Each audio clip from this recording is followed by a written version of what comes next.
Hi friends, இன்றைக்கி நம்ம என்ன வீடியோ பார்க்க போகிறோம் அப்படின்னா, என்னோடய பார்ட் டைம் ஜாப் வீடியோஸ் நிறைய பேர் பார்த்துருக்கீங்க. அதே மாதிரி என்னோடய வரவு செலவு, அதாவது வரவு செலவு வீடியோஸ் போட்டிருந்தேன், பட்ஜெட் வீடியோ போட்டிருந்தேன். அதையும் நிறைய பேர் பார்த்துருக்கீங்க. வீடியோஸ் எல்லாம் பார்த்துட்டு நீங்கள் வந்து உங்களோட பட்ஜெட் வீடியோ போட்டிருக்கீங்க. ஆனால் அதில் வந்து உங்களோட வருமானத்தை இப்போ என்ன பண்ணுறீங்க, உங்களோட பார்ட் டைம் ஜாப் சேலரியை எப்படி பட்ஜெட் போட்டு செலவு பண்ணுறீங்க, அதை நீங்கள் போடவே இல்லை அப்படின்னு சொல்லிட்டு நீங்கள் நிறைய கமெண்ட்ஸ் எனக்கு அது சம்மந்தமாக வந்துருந்துச்சு. ஜூனில் இருந்து தான் ஸ்டார்ட் பண்ணேன். ஸோ அது ஒன்றுக்குள்ள வருமானமும் அதை நான் என்ன பண்ணுறேன் அப்படின்னு அதுக்கு அந்த அமௌண்ட்டை நான் என்ன சேலரியை பண்ணுறேன் அப்படிங்கிறத தான் இந்த வீடியோவில் பார்க்க போகிறோம். ஃபஸ்ட்டு நான் சொல்லியிருந்தது வந்து பாய், கிடுகு பின்னுதல், பாய் பின்னுறது, தையல் அந்த மாதிரி சொல்லியிருந்தேன். இந்த 3 வேலையுமே பார்த்திங்கன்னா எனக்கு வந்து ரொம்ப அதிகமாக நான் இந்த 3 ஒர்க்குமே நான் பண்ண மாட்டேன். பாயும் சரி, கிடுகும் சரி, தையலும் சரி. பாய் பார்த்திங்கன்னா எப்போயாவது ஒரு தடவை தான் நான் தோப்பில் உள்ள ஓலைகளை வச்சு எனக்கு நேரம் கிடைக்கும்போது மட்டும்தான் பண்ணுறது. கிடுகுமே அந்த மாதிரி தான். தையல் வந்து ரொம்ப அதிகமாகலாம் நான் யாருக்கும் தைச்சி கொடுக்க மாட்டேன். எனக்கு ரொம்ப வெல்விஷராக சொல்கிறவங்களுக்கு மட்டும்தான் நான் தைச்சி கொடுப்பேன். இந்த 3க்குமே வர்ற வருமானத்தை நான் என்ன பண்ணுவேன் அப்படின்னா, என்னோடய நகை கிட்டத்தட்ட 3 லட்ச ரூபாய்க்கிட்ட நான் அடகு வச்சுருக்கேன். அதுக்கு முன்னாடியுமே மாதம் நான் வேலை பார்த்துக்கிட்டு இருந்த சம்பளமும் சரி, நான் நகைக்காக மட்டும்தான் என்னோடய சம்பளத்தை நான் யூஸ் பண்ணிக்கிட்டே இருந்தேன். அது ஏன் நான் அடகு வச்சேன் அப்படிங்கும்போது ஏற்கனவே ஒரு வீடியோவில் சொல்லியிருந்தேன். ஆட்டோ வாங்கினோம், கிட்டத்தட்ட 2.5 லட்ச ரூபாய்க்கு மேலே செலவு பண்ணி ஆட்டோ வாங்கினோம். அப்புறம் எனக்கு வந்து சொல்லப்போனால் நான் இருக்கிற இந்த இடம் மட்டும்தான் என்னோடய வீட்டுக்காரரோட இடமா கிடந்துச்சு. அதை காம்பவுண்ட் பண்ணி அடைக்கிறதுலேருந்து, கூரை வீடு செட்டு போட்டதுலேருந்து, ஸ்டார்டிங்கில் அதுக்கு கரண்ட் இழுத்தது, தண்ணிக்கு போர் போட்டதுன்னு அத்தனை செலவுமே நானும் என் ஹஸ்பண்டும் மட்டும்தான் வெளியில் கடன் வாங்கி நாங்கள் பண்ணினோம். எனக்கும் சப்போர்ட் பண்ண யாருமே கிடையாது. அவருக்கும் சப்போர்ட் பண்ணுறதுக்கு யாரோட உதவியும் நாங்கள் நாடலை. ஸோ எங்களோட வருமானத்தை வச்சு எங்களால் எங்கெங்கெல்லாம் கடன் வாங்க முடிஞ்சிச்சோ குறைஞ்ச தொகையாக அங்கங்கே வாங்கி நாங்கள் எங்களோட லைஃப்பை ஸ்டார்ட் பண்ணோம். அதனால் அதுக்குள்ளே கடன் இருந்ததுனால என்னோடய சம்பளத்தை வாங்கி நான் வேலை பார்த்துக்கிட்டே இருந்தேன்னு சொன்னேன் இல்லையா. இப்போ 1 இயராக தான் நான் வேலைக்கே போகலை, ரெகுலராக மந்த்லி வேலைக்கு போகலைன்னு சொன்னேன் இல்லையா. அது வரைக்குமே அந்த வீட்டுக்குள்ள தேவைகளுக்கான செலவுகளுக்கு ஃபுல்லாக மாதம் மாதம் என்னோடய சேலரியை வாங்கி கொடுத்துட்ருந்தேன். அப்புறம் நான் வேலைக்கு போகிறத நிப்பாட்டி 1 இயராக வீட்டில் இருந்தேன். அதுக்கு பிறகு 2023 ஜூனில் தான் இந்த பார்ட் டைம் ஒர்க் எல்லாமே நான் பண்ண ஆரம்பித்தேன். ஸோ அந்த இதை வாங்கி எல்லாமே திருப்பி நகைக்காக மட்டுமே நான் கட்டிகிட்ருந்தேன். ஏன்னா மற்ற வீட்டு சம்மந்தமான கடனெல்லாம் முடிச்சுட்டேன்.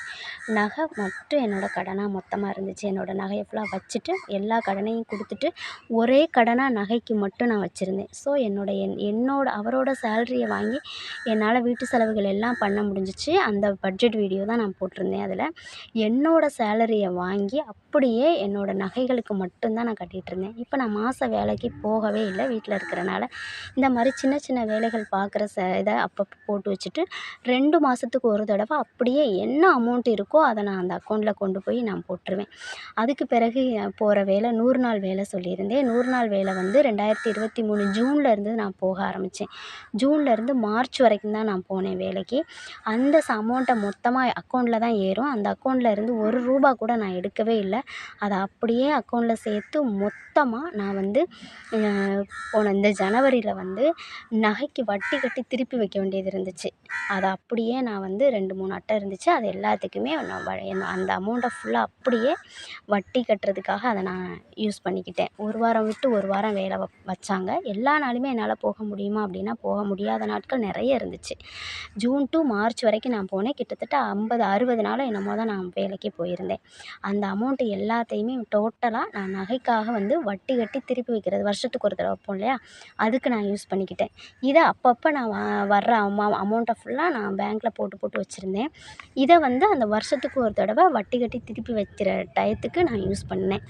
அதுக்கு பிறகு பார்த்திங்கன்னா என்னோடய அக்ரி சிஆர்பி ஒர்க்கு நான் பார்க்குறேன்னு சொன்னேன். எங்கள் பஞ்சாயத்தில் அக்ரி சிஆர்பி அப்படின்னு சொல்லிட்டு நான் சேர்ந்துருக்கேன்னு சொன்னேன். அது பார்த்திங்கன்னா கரெக்டாக ஜனவரியில் தான் நான் ஜாயின் பண்ணேன். 2024 ஜனவரியில் ஜாயின் பண்ணேன். அதோட சேலரி 3 மந்த்துக்கு ஒன்ஸ் தான் எனக்கு போடுவாங்க அப்படி தான் சொன்னாங்க. இன்னும் அந்த சம்பளம் நான் வாங்கவே கிடையாது. ஜனவரியில் சேர்ந்துருக்கேன். இப்போ மார்ச் முடிஞ்சிருச்சு. இந்த ஏப்ரலில் எனக்கு சேலரி போடுறதா சொல்லியிருக்காங்க. மாதம் 2500 சொன்னாங்க. இப்போ 7500 எனக்கு சம்பளம் வந்து இந்த ஏப்ரலில் போடுறதா சொல்லியிருக்காங்க. அதோட அக்கௌண்ட் டீட்டெயில்ஸ்லாம் அன்றைக்கி ஆஃபீஸ் போய் கொடுத்துருக்கேன். அந்த சம்பளம் மொத்தமாக 7500 வாங்கி நான் என்ன செய்கிறேன் அப்படிங்கிறத கண்டிப்பாக உங்ககிட்ட நான் ஷேர் பண்ணுவேன். அதுக்கு ஒரு பிளான் நான் வச்சுருக்கேன். அது என்னங்கிறத நான் அந்த டயத்தில் சம்பளம் வாங்கிட்டு, ஏன்னா என்னோடய ஃபஸ்ட்டு ஒரு ஒர்க்குக்கான சேலரி அது. நான் ஒரு யூனியன் ஆஃபீஸில் போயிட்டு ரெஸ்யூம் கொடுத்து நான் ஜாயின் பண்ண ஒரு ஒர்க்குக்கான சேலரி. அதை வந்து நான் என்ன பண்ண போகிறேன் அப்படிங்கிறத கண்டிப்பாக நான் வீடியோவில் ஷேர் பண்ணுறேன். சேலரி வாங்கின அன்னைக்குன்னு ஷேர் பண்ணுவேன். அதை வாங்கி நான் என்ன செஞ்சேன் அப்படிங்கிறதையும் ஷேர் பண்ணுறேன். எங்கள் 2 பேருக்குமே மொபைல் இல்லாமல் தான் இருந்துச்சு. எனக்கிட்ட சின்ன மொபைல் தான், நான் சின்ன ஃபோன் தான் வச்சுருந்தேன். அவங்க வச்சுருந்த மொபைல் கோளாறாக போயிடுச்சு. ஸோ 2 பேருக்குமே நாங்கள் ஒரே நேரத்தில் மொபைல் வந்து டியூவில் போட்டு வாங்கினேன். அதுக்கு தான் என்னோடய அந்த காலை உணவு திட்டத்துக்குள்ள சம்பளத்தை 1500 அப்படியே வந்து நான் டியூவாக கட்டிக்கிட்டு இருக்கேன். ஸோ உங்களுக்கு இப்போ புரிஞ்சிருக்கும் அப்படின்னு நினைக்கிறேன். என்னென்ன பார்ட் டைம் ஒர்க் நான் பார்த்துக்கிட்டு இருக்கேன் இந்த ஒரு 1 இயராக. அதை எதுக்கெல்லாம் நான் செலவு பண்ணிக்கிட்டு இருக்கேன், எதுக்கு யூஸ் பண்ணிக்கிட்டு இருக்கேன் அப்படின்னு இந்த வீடியோவில் உங்களுக்கு நான் கிளியராக சொல்லியிருப்பேன் அப்படின்னு நினைக்கிறேன்.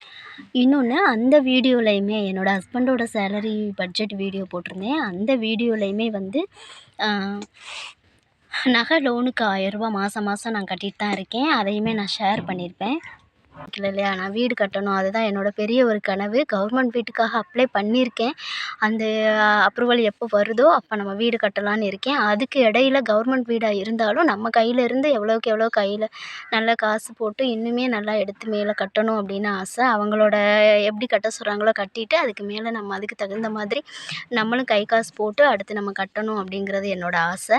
அதனால அதுக்காகவுமே என்னோடய பார்ட் டைம் சேலரியை ஃபுல்லாக சீக்கிரமாக நகை லோனை ஃபுல்லாக அதை முடிச்சுட்டு அந்த சேவிங்ஸ் எல்லாமே வந்து சேவ் பண்ணி வீட்டுக்காகவும் நம்ம சேமிக்கணும் அப்படிங்கிறதுனால ஹஸ்பண்டோட சேலரி பட்ஜெட் வீடியோவில் நீங்கள் பார்த்தீங்கன்னா நகை லோன் 1000 கட்டுவேன். என்னோடய சேலரியவுமே முழுக்க நகைக்காக கட்டிகிட்ருக்கேன். அதை முடிச்சிட்டேன் அப்படின்னா அடுத்ததாக ஒரு லோன் நம்ம அப்ளை பண்ணால் கூட வீட்டுக்காக நம்ம அதை யூஸ் பண்ணிக்கிறலாம் அப்படிங்கிற ஒரே காரணத்துக்காக தான் என்னோடய சேலரியை வந்து நான் யூஸ் பண்ணிக்கிட்டு இருக்கேன். ஓகே ஃப்ரெண்ட்ஸ், இது என்ன பண்ணுறீங்க உங்கள் சேலரியன்னு கேட்டவங்களுக்கு ஒரு பதில் இருக்கும் அப்படின்னு இந்த வீடியோவில் நம்புகிறேன். இது எதுக்காக எங்ககிட்டலாம் ஷேர் பண்ணுறீங்கன்னு யாராவது நீங்கள் நினச்சிங்கன்னா உங்களுக்கு இது ஒரு சின்ன மோட்டிவேஷனாக இருக்கும். உங்களுக்கு இதை விட பெஸ்ட்டான ஏதாவது நல்ல ஐடியாஸ் தோணலாம் அப்படின்னு நினைக்கிறேன். ஓகே ஃப்ரெண்ட்ஸ், அதே மாதிரி நிறைய ஒரு ஃப்ரெண்டு வந்து கேட்டிருக்கீங்க, வீட்டில் இருந்து பார்க்கக்கூடிய ஒர்க் ஒரு நாளைக்கு 100 இருந்தாலும் பரவாயில்ல வருமானம், அது சம்மந்தமாக வீடியோஸ் போடுங்கன்னு சொல்லியிருக்கீங்க. கண்டிப்பாக அடுத்து ஒரு வீடியோவில் நான் சொல்கிறேன்.